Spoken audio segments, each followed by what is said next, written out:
Hi hello నమస్తే welcome to my channel and రీసెంట్గా మనందరికీ తెలుసు ఇవాళ సెంట్రల్ బడ్జెట్ అనౌన్స్ చేశారు. సుమారుగా 50 లక్షల కోట్లతోటి ఇవాళ బడ్జెట్ అనేది అనౌన్స్ చేశారు. మరి ఈ బడ్జెట్లో అసలు మధ్యతరగతి ప్రజలకు వచ్చిన లాభం ఏంటి, కలిగే నష్టం ఏంటి, ముఖ్యంగా తెలుగు రాష్ట్రాలకు ఏమన్నా కేటాయింపులు జరిగాయా, లేకపోతే ఈసారి కూడా రెండు తెలుగు రాష్ట్రాలకు ఏమన్నా మొండి చేయి చూపించారా, ఇలాంటి అనేక అంశాలు ప్రస్తుతం మనతో పాటు ఉన్నారు రామ్నంద్ గారు. సో పొలిటికల్ అనలిస్ట్ సార్ని అడిగి తెలుసుకుందాం. Hi sir. Hi. So budget అయితే ఇవాళ అనౌన్స్ చేశారు నిర్మలా సీతారామన్ గారు. సో ఓవరాల్గా చూసిన తర్వాత మీకు ఏమనిపించింది సార్ ఇది బడ్జెట్ అనేది? అంటే సహజంగా బడ్జెట్ అనౌన్స్మెంట్ చేస్తున్నారంటే దేశం యావత్తు కూడా ఒక అటెన్షన్ ఒక ఉత్కంఠ ఉంటుంది. అంటే దేశంలో ఉన్నటువంటి సామాన్యులకు ఏం మంచి జరగబోతుంది, పేద ప్రజలకు ఏం మంచి జరగబోతుంది, కార్పొరేట్స్కి ఏం మంచి జరగబోతుంది, ఏ సెక్టార్స్కు ఎలాంటి రాయితీలు ఇవ్వబోతున్నారు, ఎలాంటి కొత్త కొత్త పథకాలు ఏ రాష్ట్రాలకు, ఇలాంటి అంచనాల మధ్యన బడ్జెట్ ప్రసంగం పైన యావత్ దేశంలో ఒక అటెన్షన్ ఒక ఉత్కంఠ ఉండడం చాలా చాలా సహజం. సరే, మనం ఈరోజు 2014లో యూపీఏ తర్వాత ఎన్డీఏ గవర్నమెంట్ అధికారంలోకి వచ్చిన రోజు నుంచి కూడా మనం ఒకసారి బడ్జెట్ను తీసుకుంటే ఎంప్లాయీస్కి కానీ వేతన జీవుల కోసం వాళ్ళు పెద్దగా స్లాబ్లను అటు ఇటు మార్చడం జరిగింది తప్ప పెద్ద ఊరట వాళ్ళు ఇవ్వలేదు.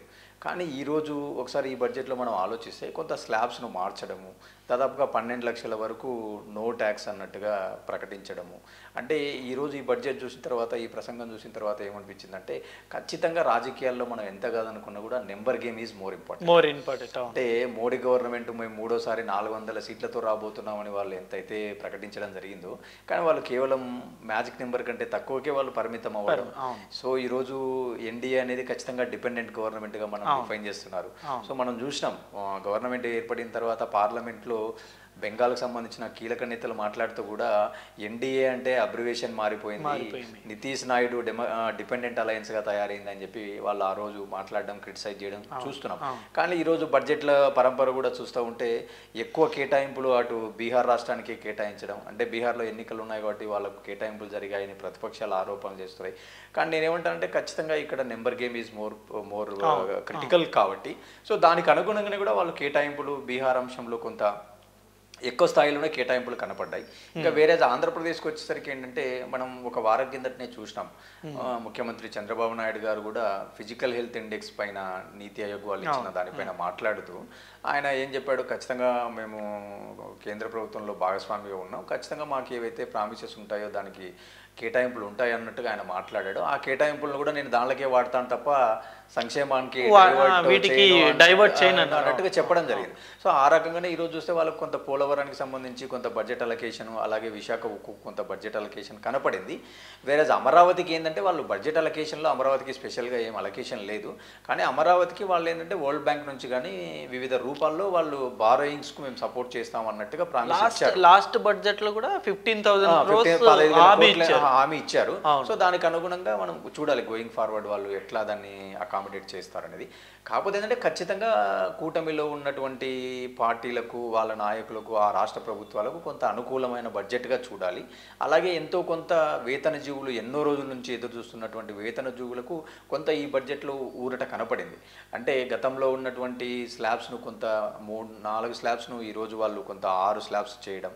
సో దానికి అనుగుణంగా కొంత శాలరీ డ్రా చేసేవాడు అంటే ₹1,00,000 పైన వేతనం ఉన్నటువంటి వాడికి ఇంకొక 1,05,000 రూపాయల వరకు అలా రావడం. అంటే ఈరోజు 12 లక్షల వరకు నో రిబేట్ నో ట్యాక్స్ అంటుంది కాబట్టి ఆమె. సో ఖచ్చితంగా దానికి ప్రతిఫలం ఎంతో కొంత ఒక 80,000 వరకు ఉండొచ్చు అనేది మనకు ట్యాక్స్ క్యాల్కులేటర్ చెప్తా ఉంది. అదే 25 లక్షల పైన వేతనం ఉన్న వాళ్ళకు దాదాపుగా ఒక 1,20,000 1,30,000 నుంచి ఒక బెనిఫిట్ ఉండొచ్చు. ఇది కొంత ఎంతో కొంత వెసులుబాటుగా వేతన జీవులకు చూడాలి. కానీ నేనేమంటానంటే దీనికంటే కూడా ప్రధాన సమస్యలు దేశంలో చాలా ఉన్నాయి. అంటే రైతులకు ఎంఎస్పి గురించి ఒక సైడు దేశంలో రైతులు నిరాహార దీక్షలు మనం చూస్తున్నాం ఇప్పటికే ఢిల్లీలో. సో అలాగే ఈరోజు అన్ఎంప్లాయ్మెంట్ ఎక్కువైపోయింది, ఇన్ఫ్లేషన్ ఎక్కువైపోయింది, ఒకవైపు జిఎస్టీ ఎక్కువైపోయింది, ఒకవైపు ఏంటంటే కార్పొరేట్లకు ఏమో ట్యాక్స్ ఎగ్జెంప్షన్ ఇస్తున్నారు, కానీ ఎంప్లాయీస్కు మామూలు వాళ్ళకేమో జిఎస్టీలని, ఇన్కమ్ ట్యాక్స్లని, సెస్లని రకరకాలుగా బాధుతూనే ఉన్నారు అనేటువంటి ఆరోపణలు, విమర్శలు కూడా ఉన్నాయి. సో రీసెంట్గా మనం చూసాం సార్, దీనికి సంబంధించి పాప్కార్న్ మీద కూడా చాలా కాంట్రవర్సీ అయింది. అవును అవును, అంటే సాల్టెడ్ పాప్కార్న్ ఓ రకమైన జిఎస్టీ. అవును అవును చాలా మంది తెలియదు. మీరు మంచి క్వశ్చన్ అడిగారు. ఇంకా చాలా మంది తెలియదు ఏంటంటే ఐస్ క్రీమ్స్ పైన కూడా ఏంటంటే ఇప్పుడు మనకు క్వాలిటీ వాల్స్ ఇట్లా బ్రాండెడ్ ఐస్ క్రీమ్స్ పైన ఒక రకమైన ట్యాక్స్ ఉంటుంది. మామూలు మన పుల్ల లోకల్ ఐస్ మీద ఒక ట్యాక్స్ ఉంటుంది. అంటే ప్యాక్డ్ గూడ్స్ అన్ప్యాక్డ్ గూడ్స్ మీద కూడా ఒకే ప్రోడక్ట్ లో డిఫరెంట్ ట్యాక్స్ ఉంటారు.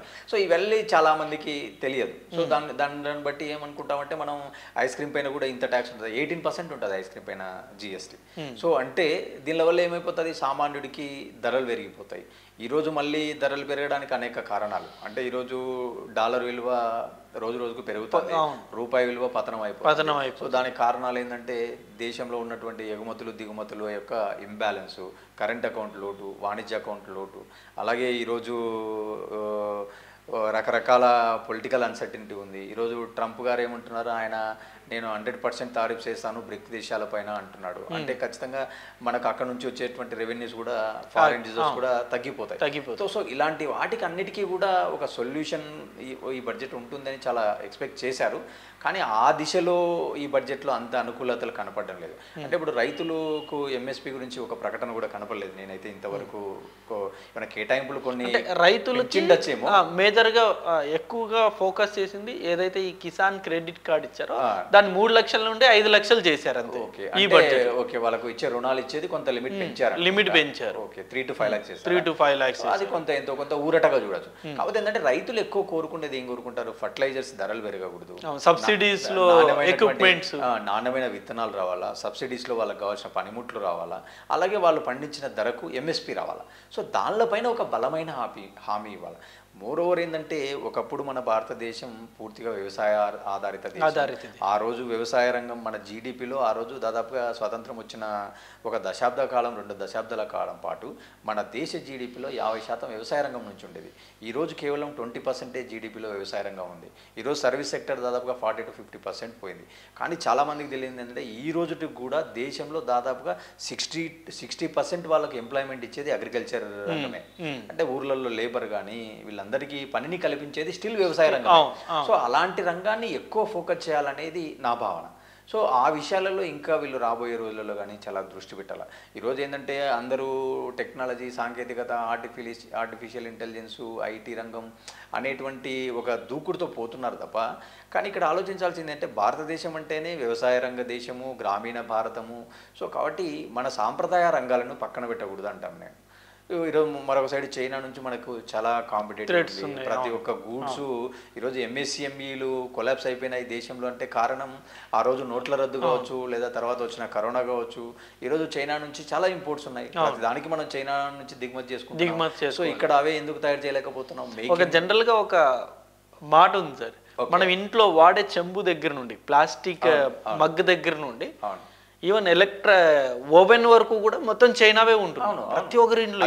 ఎవరు ఇన్నోవేటబుల్ అన్నట్టు, అంటే మనం అవాయిడ్ చేయలేనటువంటి స్థాయిలోకి వెళ్ళిపోయినాం. అంటే దీనికి ఒక సేయింగ్ ఏముంటుందంటే, మనం గాంధేయవాదులం, మన స్వదేశీ ఉద్యమాలు చేసిన వాళ్ళం, స్వదేశీ వస్తువులను వాడాలా అనేటువంటి వాళ్ళు కూడా నేను చాలామంది వాళ్ళ ప్రసంగాలు చూస్తే వాళ్ళే అన్నవాళ్ళు, మేము పూర్తిగా గాంధేయవాదులం, మా జీవితం 70 ఏళ్ళలో మేము 60 ఏళ్ళు గాంధేయవాదిగా బతికాము, కానీ గడిచిన 10-15 ఏళ్ళ నుంచి చూస్తే మన ఇంట్లో ఏదో ఒక వస్తువు ఫారిన్ వస్తువు మేము దాన్ని అవాయిడ్ చేయలేకపోతున్నాము.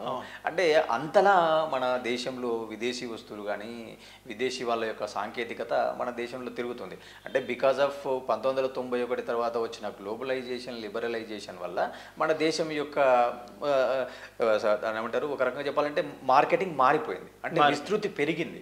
సో ఎవరైనా ఎక్కడికైనా అమ్మొచ్చు, ఎక్కడికైనా ట్రేడ్ చేసుకోవచ్చు అనేటువంటి ఒక సంస్కృతి వల్ల ఈరోజు అన్ని వస్తువులు అన్ని దేశాల్లో ఉండడం సహజం. కానీ అట్ ద సేమ్ టైం ఏంటంటే మన ఓన్ సస్టైనబిలిటీని మనం కాపాడుకోవాలా. అంటే డిపెండెన్సీ పెరగకూడదు. అంటే ఎప్పుడైతే డిపెండెన్సీ పెరుగుతుందో రేపు పొద్దున ఏదైనా ఆ దేశంలో, ఆ కంట్రీలో ఒక అన్సర్టనిటీ వస్తే ఖచ్చితంగా ఆ ఇంపాక్ట్ మన దేశం పైన ఉంటుంది. ఈరోజు ముడి చమురు తీసుకున్నాం, మనం ముడి చమురు దిగుమతులలో వరల్డ్లో మనం 2వ ప్లేస్లో 3వ ప్లేస్లో ఉన్నాం. అంటే మనం చమురు దిగుమతి చేసుకోవడం వల్ల మనకు పెట్రోలు, డీజిల్ ఈ ధరలు భారీగా పెరిగిపోతున్నాయి. దానివల్ల ఏమవుతుంది, ధరలు పెరుగుతాయి, ఇన్ఫ్లేషన్ పెరిగిపోతుంది. సో ఇట్లాంటి ఎన్నో అంశాలను అడ్రస్ చేస్తూ వాటికి ఒక సమాధానం ఉండాలనేది నా భావన. ఇంకొకటి అంటే ఇప్పుడు ఈ బడ్జెట్లో మేజర్గా ప్రతిసారి ఈ ఎంఎస్సీలకు ఎంకరేజ్మెంట్ అంటారు, అంటే ఇలా చాలా స్టేట్మెంట్లు ఇస్తారు కదా, అయినా still why we are dependent on other countries. ఇప్పుడు మేక్ ఇన్ ఇండియా అని చెప్పేసి ఒక పెద్ద ప్రోగ్రామ్ తీసుకొచ్చారు. సో మనం మన ప్రోడక్ట్ మనమే తయారు చేసుకుందామని చెప్పేసి చాలా మేక్ ఇన్ ఇండియా భాగంలో చాలా ప్రోడక్ట్ సబ్సిడీలు కూడా ఇస్తున్నారు. And still why we are dependent on other countries. మంచి ప్రశ్న. సహజంగా ఏంటంటే చాలా మందికి ఒక సహజంగా ఉండే క్వశ్చన్ అంటే ఇప్పుడు ఎంఎస్ఎంఈలు అంటారు, తర్వాత సబ్సిడీలు ఇస్తారు, వేల ఇన్సెంటివ్స్, లక్షల కోట్లు సబ్సిడీలు, రుణమాఫీలు ఇలాంటివి ఇస్తుంటారు.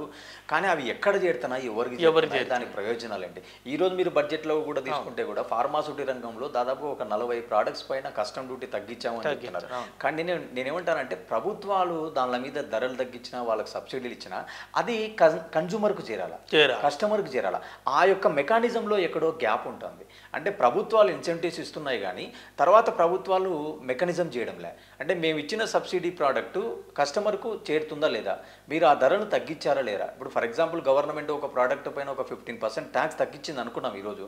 అదే ప్రోడక్ట్ పైన కన్జ్యూమర్కి అందేసరికి ధర కూడా 100 రూపాయల్లో 15% తగ్గాల, అంటే 85 రూపాయలకు రావాలా. అప్పుడే కేంద్ర ప్రభుత్వం ఇచ్చినటువంటి బెనిఫిట్ పేదవాడికి కానీ కన్జ్యూమర్కి కానీ చేరినట్టు. సో ఆ మెకానిజంలో ఎక్కడో ల్యాబ్స్ ఉంది. ఆ ల్యాబ్స్ ఉండడం వల్లనే ఈరోజు ప్రభుత్వాలు ఎంత సహకరిస్తున్నా కూడా అవి వాళ్ళ జోబుల్లోకి పోతున్నాయి తప్ప కింది స్థాయిలోకి రీచ్ కావడం దాని అక్కడ ల్యాగ్ ఉంది. సో ఆ ల్యాగ్ను మనం ఎట్లా పూర్తి చేయొచ్చు అంటే సరైనటువంటి విజిలెన్స్ వ్యవస్థ ఉండాలా, సరైన మానిటరింగ్ ఉండాలా, సరైనటువంటి ఆడిటింగ్ విధానం ఉండాలా. సో ఇవన్నీ కూడా లోపాలు వ్యవస్థలో. సో ఇంకొకటి బడ్జెట్లో 2 తెలుగు రాష్ట్రాలకి అతి కీలకమైన ప్రకటన అంటే సార్ 1.5 కోట్ల వరకు రాష్ట్రాలకి రుణాలు ఇస్తామని చెప్పారు. మన 2 తెలుగు రాష్ట్రాలు లో బడ్జెట్లో ఉన్న రాష్ట్రాలు, జీతాలు కూడా అప్పు చేసి ఇవ్వాల్సిన పరిస్థితి. ఇది ఒక ఊరటనే అంశం అనుకోవచ్చా? అంటే కేంద్ర ప్రభుత్వం అప్పులు ఏదో ప్రకటనలు ఇవ్వచ్చేమో కానీ ఊరికి ఇవ్వరు. ఎందుకంటే మనకు ఎఫ్ఆర్బిఎం చట్టం ఉంటుంది. ఎఫ్ఆర్బిఎం చట్టం ప్రకారము మన యొక్క ఫిజికల్ డెఫిసిట్ అనేది మన జీడిపిలో ఆ స్టేట్ యొక్క జిఎస్డిపిలో 3 to 4% మధ్యలో ఉండాలి. సో ఆ ఫిజికల్ డెఫిసిట్ ఆ లిమిట్లో ఉన్నప్పుడే మనం ఆ గ్యాప్కు అప్పు తెచ్చుకోవడానికి అవకాశం ఉంటుంది. సో ఒక్కొక్కసారి సెంట్రల్ గవర్నమెంట్ ఏం చేస్తుందంటే కొన్ని కండిషన్స్ పెడుతుంది. అంటే ఇప్పుడు మీకు ఎలా చెప్పాలంటే ఎలక్ట్రిసిటీ యాక్ట్ ఉంది 2023లో. దాంట్లో వాళ్ళు ఏం చేసినారు, మీటర్లు పెట్టాలని ఒక ప్రపోజల్ తెచ్చారు. సో ఆ ప్రపోజల్ను ఏ రాష్ట్రం అయితే ఇంప్లిమెంట్ చేస్తుందో వాళ్లకు బారోయింగ్ కెపాసిటీ కొంత పెంచుతాము అంటారు. అంటే మీరన్న 150,000 కోట్ల వరకు మీరు అప్పు తీసుకోవచ్చు అంటానే వీళ్ళు ఏదో ఇమీడియట్గా పోయి మాకు అప్పు ఇవ్వమంటే ఇయ్యరు. సో ఆ కేంద్ర ప్రభుత్వంలో చాలా కండిషన్స్ ఉంటాయి. ఆ కండిషన్స్ను వీళ్ళు అప్లికబుల్ చేసినప్పుడు, వాళ్ళు ఇచ్చినటువంటి పాలసీస్ను వీళ్ళు ఇంప్లిమెంట్ చేసినప్పుడు ఆయా రాష్ట్రాలకు ఆ వెసులుబాటు ఉంటుంది. అది ఎప్పటి నుంచో ఉండే వెసులుబాటే. అంతే తప్ప ఏదో ప్రకటిస్తానే ఊరికే అప్పులు ఇస్తారనుకోవడం పొరపాటు. ఇంకోటి ఈసారి ఎక్కువగా ఈ ఎయిర్పోర్ట్స్ కొత్త ఎయిర్పోర్ట్స్ కావచ్చు, లేకపోతే 50 వరకు ఈ అభివృద్ధి అంటే పర్యాటక అభివృద్ధి కేంద్రాలని మేము డెవలప్ చేస్తామని చెప్పేశారు. అది ఎయిర్పోర్ట్స్ అండ్ ఈ ఎప్పుడు వింటున్నమాట ఎయిర్పోర్టు పర్యాటక రంగం అభివృద్ధికి సహకారము అని చెప్పేసి లక్షల కోట్లు మేము బడ్జెట్ ప్రకటిస్తామని చెప్పేసి కూడా ఎప్పుడు వింటూ ఉంటాం. బట్ గ్రౌండ్ లెవెల్లో అది రియాలిటీ అవ్వదు అసలు. అదే ఇక్కడ ప్రాబ్లం ఏంటంటే ఇప్పుడు ఉడాన్ పథకం మనం చాలా రోజుల నుంచి ఉంటున్నాం. కొంత టికెట్లు తక్కువ తీసుకురావడం, కొంత కనెక్టివిటీ పెంచడం. సో ఉడాన్ పథకం గురించి కూడా ఈ మధ్యనే మన ఏవియేషన్ మినిస్టర్ మన తెలుగు రామ్మోహన్ గారు చాలా పార్లమెంట్లో ఆయన కూడా బాగా ప్రసంగించడం, బాగా అడ్రస్ చేశాడు. అంటే ఉడాన్ పథకం యొక్క ఉద్దేశాలు ఏంటి, మన ఇంటర్నల్ దేశంలో కనెక్టివిటీ అని చెప్పేసి రామ్మోహన్ నాయుడు గారు చాలా ఎక్స్ప్లెయిన్ బాగా చేయడం జరిగింది. కానీ నేనేమంటానంటే ప్రసంగాలు ప్రకటనలను పరిమితం కాకుండా గ్రౌండ్ లెవెల్లో రియాలిటీ ఎంతవరకు ఉంది. మీరు ప్రకటనలు చాలా ఆర్భాటంగా ఉంటున్నాయి. అంటే 50 ఎయిర్పోర్ట్లు ప్రకటిస్తున్నాం, green field airport, brown field airport, అది ఇది అంటున్నారు. కానీ ఎక్కడ మెటీరియలైజ్ అవుతుంది? ఆ రోజు 2014, 2019లో కూడా యూపీఏ ఎన్డీఏలో టీడీపీ ఆ రోజు ఒక 3 ఏళ్ళు భాగస్వామిగా ఉన్నారు. ఆ రోజు కుప్పంలో ఎయిర్పోర్ట్ అన్నారు, ఏవేవో పెద్ద ప్రకటనలు కూడా మనం చూసినాం. కానీ ఈ రోజు 2024కి వచ్చినాం, ఎక్కడ మెటీరియలైజ్ అయింది అది? సో ఈ రోజు మళ్ళీ వాళ్ళకి అవకాశం వచ్చింది. గతంలో కూడా అశోక్ గజపతిరాజు గారు ఉన్నారనుకుంటాను. సో మరి ఆ రోజు కూడా కూటమిలో ఉన్నారు, కానీ వాళ్ళు సాధించింది ఏంది? సో మళ్ళీ ఈ రోజు వాళ్ళకి అవకాశం వచ్చింది. సో కనీసం ఈసారైనా వాళ్ళు కొంత ఫాస్ట్ ట్రాక్ మోడ్లో కొంత ఏమంటారు టార్గెట్గా పెట్టుకొని వర్క్ చేస్తే ఏదైనా కొద్ది వరకు మన రాష్ట్రాలు కానీ తెలుగు రాష్ట్రాలు కానీ కొంత సాధించే అవకాశాలు ఉంటాయి. మోర్ ఓవర్ ఈరోజు తెలంగాణ పరుగు తీసుకుంటే ఇక్కడ కాంగ్రెస్ ప్రభుత్వం ఉంది. ఈరోజు రేవంత్ రెడ్డి గారు చాలా డిపెండ్ అయ్యారు. ఆయన మెట్రో ప్రాజెక్ట్ ఎక్స్పాన్షన్కి అనుమతులు అడిగారు, తర్వాత త్రిబుల్ ఆర్ ప్రాజెక్ట్ గురించి అడిగారు, ఏఐసిటీ గురించి అడిగారు. ఆ రోజు మన్మోహన్ సింగ్ గారు ఉన్నప్పుడు తెలంగాణ విడిపోయినప్పుడు ఐటీఆర్ ప్రాజెక్ట్ గురించి అడిగారు. ఈరోజు అలాంటి వాటికి ఏదైనా ఒక వాటికన్నా అష్యూరెన్స్ కానీ హామీ కానీ వచ్చిందే అంటే ఏమాత్రం రావడంలే. అంటే ఇది ఒక మనది సమాఖ్య వ్యవస్థ. అంటే కేంద్రంలో ఉన్న వాళ్ళు అన్ని రాష్ట్రాలను కూడా కొంత సమానంగా చూడాలి. లేదు కాసేపు పక్కన పెడితే రాజకీయంగా చూసుకుంటే బీజేపీ పాలిత రాష్ట్రాలకు కొంత ఆ బేస్గానే వాళ్ళకి అడ్వాంటేజ్ ఉన్న రాష్ట్రాల్లో కొంత ఎక్కువ ఇచ్చుకుంటారు. కానీ మిగతా రాష్ట్రాలను కూడా చూడాలి కదా. ఈరోజు కేంద్రానికంటూ సపరేట్గా డబ్బులు ఎక్కడి నుంచి వస్తాయి? వాళ్ళకంటూ ఒక వ్యవస్థ ఏం లేదు కదా. రాష్ట్రాల నుంచే పోవాలా, మళ్ళీ రాష్ట్రాలకే వాళ్ళు ఇవ్వాల్సి ఉంటుంది. కానీ వాళ్ళు రాష్ట్రాల నుంచి తీసుకుంటున్నారు, కానీ రాష్ట్రాలకు ఇచ్చేటప్పుడు చాలా లొసుగులు ఉన్నాయి. మనకు ఫైనాన్స్ కమిషన్ ప్రకారము రాష్ట్రాలకు మనం కట్టిన పన్నుల్లో 40% ఇవ్వాలి, కానీ 40% వస్తుందా? రావట్లే. ఫర్ ఎగ్జాంపుల్ మనం 100 రూపాయలు కేంద్ర ప్రభుత్వం ఇక్కడ నుంచి ట్యాక్స్ కలెక్ట్ చేస్తే అందులో 20% సెస్సుల రూపంలో ఉంటుంది. సెస్సులలో రాష్ట్రాలకు వాటా ఉండదు. అంటే కేవలం 80 రూపాయల్లోనే మనకు వాటా రావాలి. 80 రూపాయల్లో 40% వాటా అంటే 40% అంటే దగ్గర 32, అంటే 32% మనకు వస్తుంది. అంటే అక్కడ నికరంగా మనకి ఎంత వస్తుంది అంటే 32% వస్తుంది. పేరుకే మనం అక్కడ 40% అన్నాం తప్ప మనకు వచ్చే 80%లో 40% తీసుకున్నా కూడా 32 అవుతుంది. సో కాబట్టి ఇక్కడ చాలా ఇబ్బందులు ఉన్నాయి మనకు. దానివల్ల ఏంటంటే కేంద్ర ప్రభుత్వాలు కూడా కొంత రాష్ట్ర ప్రభుత్వాలను కొంత ఫ్రీ చేయాలా. రాష్ట్రాలు ఎదిగినప్పుడు ఆటోమేటిక్గా కేంద్రానికి కూడా పరపతి పెరుగుతుంది. కాబట్టి రాష్ట్రాలను కొంత సమదృష్టితో చూడాలి అనేది నా భావన. ఇప్పుడు ఇటు ఆంధ్ర అంటే ఇప్పుడు మిత్రపక్షంగా ఉన్నారు కాబట్టి వాళ్ళకి ఈ బడ్జెట్లో లేకున్నా సరే ఎప్పటికప్పుడు సాయం హెల్ప్ చేస్తూ ఉంటారు. ఇప్పుడు స్టీల్ ప్లాంట్ అన్నారు, దానికి రీసెంట్ గానే అమౌంట్ అనేది పెద్ద భరోసా లభించింది, ప్రైవేటీకరణ ఆగిపోయింది అంటున్నారు. సో మరి తెలంగాణ విషయానికి ఇప్పటికీ రేవంత్ రెడ్డి గారు అనేక సార్లు వెళ్ళి కలవడం జరిగింది, ఎన్నో అభ్యర్థనలు ఇచ్చారు, ఒక్కదానికి కూడా ఇంతవరకు హామీ రాలేదు. అదే నేను అంటున్నాను. నేనేమంటున్నా అంటే చాలా సార్లు రిప్రజెంటేషన్స్ ఇవ్వడం జరిగింది. మెట్రో ప్రాజెక్ట్ అడిగారు. ఈరోజు ఇక్కడ బీజేపీ నాయకులు చాలా గట్టి ప్రసంగాలు చేస్తుంటారు, మంత్రులు ఉన్నారు ఇక్కడ చాలా గట్టిగా మాట్లాడుతుంటారు. వాళ్ళు ఈరోజు మరి వాళ్ళ యొక్క ఇన్ఫ్లుయెన్స్ ను వాడి ఒక 2 బలమైన స్టేట్మెంట్స్ ఇప్పించుకోవచ్చు కదా. సరే ఇప్పుడు క్రెడిట్ ఎవరన్నా తీసుకోండి, ప్రజలు అన్ని అబ్జర్వ్ చేస్తుంటారు కదా. ఇప్పుడు మీరు ఇక్కడ మీకు ఎక్కువ స్థానాలు లేవు, ఎక్కువ సీట్లు లేవు అని నెగ్లెక్ట్ చేస్తున్నారా?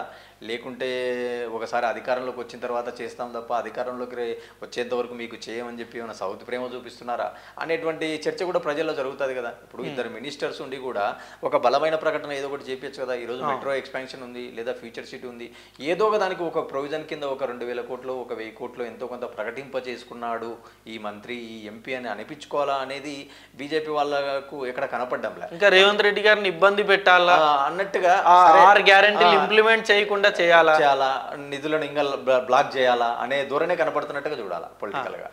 సో మొత్తానికంటే బీజేపీ పాలిత ప్రాంతాలు మిత్రపక్షాలు సేఫ్ అంతే. వాళ్ళు అదే కదా. ఇప్పుడు నేను బడ్జెట్ పైన ఇందాక గ్లాన్స్ బీహార్ బడ్జెట్ అంటే ఒక రకంగా చూస్తే ఏంటంటే వాళ్ళ అనుకూలమైన రాష్ట్రాల నాయకులందరూ ఏమంటారు, growth oriented, economic, socio economic, చాలా డెవలప్డ్ ఓరియంటెడ్ బడ్జెట్ అని చెప్పి వాళ్ళు మాట్లాడుతున్నారు. కానీ ఒక సైడు ప్రతిపక్ష నాయకులు చూస్తే ఏంటంటే ఖచ్చితంగా ఈరోజు అన్ఎంప్లాయ్మెంట్ ఉంది, ఇన్ఫ్లేషన్ ఉంది, తర్వాత రైతులకు ఎంఎస్పి సమస్యలు ఉన్నాయి, ఈరోజు ఎంఎస్ఎంఈలు చాలా నిర్వీర్యం అయిపోతున్నాయి. సో ఇలాంటి పాలసీలను కూడా అడ్రస్ చేయాలి. అలాంటి వాటికి మీరు ఇమీడియట్గా తీసుకునే చర్యలు ఏంటి? సో అలాంటి వాటిపైన ఒక రోడ్ మ్యాప్ లాంటి ప్రకటన చేసి వాళ్ళకు కొంత క్యాపిటల్ సపోర్ట్ కానీ, క్యాపిటల్ అవుట్లే కానీ అలాంటి వాటికి ఇస్తూ కొంత ఎకానమీని రివైవ్ చేయాలి. ఎందుకంటే నేనేమంటానంటే జీడిపి పెరగంది మనం ఎన్ని చేసినా కూడా కష్టం. ఇప్పుడు మన బడ్జెట్ కానీ మనం కానీ చేసేటువంటి చర్యల వలన ఏం జరగాల? జీడిపి పెరగాల, ప్రజల కొనుగోలు శక్తి పెరగాల, ప్రజలకు ఉపాధి ఉద్యోగ అవకాశాలు పెరగాల. తద్వారానే నీకు మళ్ళీ సైకిల్ విల్ గ్రో అవుతుంది తప్ప మనం ఆర్భాటానికి ఆ ప్రకటనలు ఈ ప్రకటన వల్ల ఒరిగేది ఏముండదు అనేది నా భావన. కాకపోతే ఏంటంటే బడ్జెట్ అనే దానిపైన చాలా అంచనాలు ఉంటాయి, చాలా ఆసక్తి ఉంటుంది. ఇప్పుడు ఫర్ ఎగ్జాంపుల్ కొన్ని రంగాల వాళ్ళు హోప్ పెట్టుకుంటారు, అంటే మనం ఈ రంగంలో వస్తే మనం స్టార్టప్లు స్టార్ట్ చేస్తే సబ్సిడీలు ఇస్తారేమో, దాని ద్వారా రుణాలే ఇస్తారేమో అనేటువంటి ఎంటర్ప్రెన్యూర్స్ ఉంటారు. సో అలాంటి వాళ్ళు ఉంటారు. కాబట్టి ఇప్పుడు ఈరోజు నీడ్ అవర్ ఏంటి? ఎక్కువ మంది డిపెండెంట్ ఎక్కడుంది, ఎక్కడ ల్యాగ్ ఉంది, అలాంటి రంగాలను ఖచ్చితంగా ప్రోత్సహించాలా. ముఖ్యంగా వ్యవసాయ రంగం మనం అదే చెప్పాను కదా, 1950 నుంచి తీసుకుంటే వ్యవసాయ రంగం ఈరోజు డిక్లైన్ అయిపోతుంది. సో అలాంటి రంగానికి కేటాయింపులు ఎక్కువ ఉండాలా. ఇంకొక రకంగా ఆరోగ్య విషయంలో చాలా ఇబ్బందులు ఉన్నాయి. సో అలాంటి ఆరోగ్య రంగానికి మనం బడ్జెట్లో కనీసం ఈరోజు 4% 5% కూడా కేటాయింపులు జరగడంలే. సో అలాంటి రంగానికి బడ్జెట్ కేటాయింపులు జరగాల. విద్య పైన కేటాయింపులు పెంచాలా. సో ఇలాంటివన్నీ కూడా కొంత ఏదో సాంప్రదాయంగా మనము పెంచామన్నట్టుగా 1% 2% కాకుండా కొంత మ్యాసివ్ నిర్ణయాలు ఉండాలి అనేది నా భావన. సరే, ఇంకోటి అంటే ఓవరాల్గా ఫైనల్గా ఇవాళ రిలీజ్ చేసిన బడ్జెట్ని ఒక్క లైన్లో చెప్పాలంటే ఏం చెప్తారు? ఏం బడ్జెట్ ఇది? ఖచ్చితంగా ఏంటంటే ఇది మరీ పూర్ పీపుల్ ఫ్రెండ్లీ అని అయితే ఖచ్చితంగా చెప్పలేము. ఖచ్చితంగా వీళ్ళ యొక్క ఆలోచనలు ఏంటంటే ఈ బడ్జెటే అనేది కాకుండా నేనేమంటానంటే ఈ గవర్నమెంట్ యొక్క ముఖ్యమైన ఉద్దేశాలు ఏంటంటే ప్రైవేటైజేషన్, తర్వాత కార్పొరేట్ ఫేవరబుల్ గవర్నమెంటు. సో వీళ్ళ యొక్క రోడ్ మ్యాప్ ఏంటంటే ఎంతసేపు ఉన్నా కూడా దూరదృష్టితో ఆలోచించి మానిటైజేషన్ పాలసీ తీసుకొని రావడం జరిగింది. అంటే ఒక ప్రభుత్వ ఆస్తులను అన్నిటినీ మనము అమ్మాలి, దానిని ప్రైవేట్ పరం చేయాలి. సో అన్ని అంశాలలో ప్రైవేటైజేషన్ పెంచాలి. ఈరోజు మీరు ఇంకొక చూసారు, ఈరోజు ఇన్సూరెన్స్ సెక్టర్లో 100% ఎఫ్డిఐస్ను ఎల్ఐసి కూడా అదే ఓ రకంగా 100% అయ్యే అవకాశాలు ఉంటాయి కదా 100% అన్నప్పుడు. సో ఇలాంటివన్నీ ఆలోచించినప్పుడు మనకి ఏమర్థం అవుతుంది అంటే ద గవర్నమెంట్ కానీ వీళ్ళ యొక్క పాలసీలు వీళ్ళ యొక్క విధానాలంతా మొత్తం ప్రైవేట్ ఓరియంటెడ్గానే కనపడుతున్నాయి తప్ప పూర్ పీపుల్ ఫ్రెండ్లీ కాదనేది నా భావన.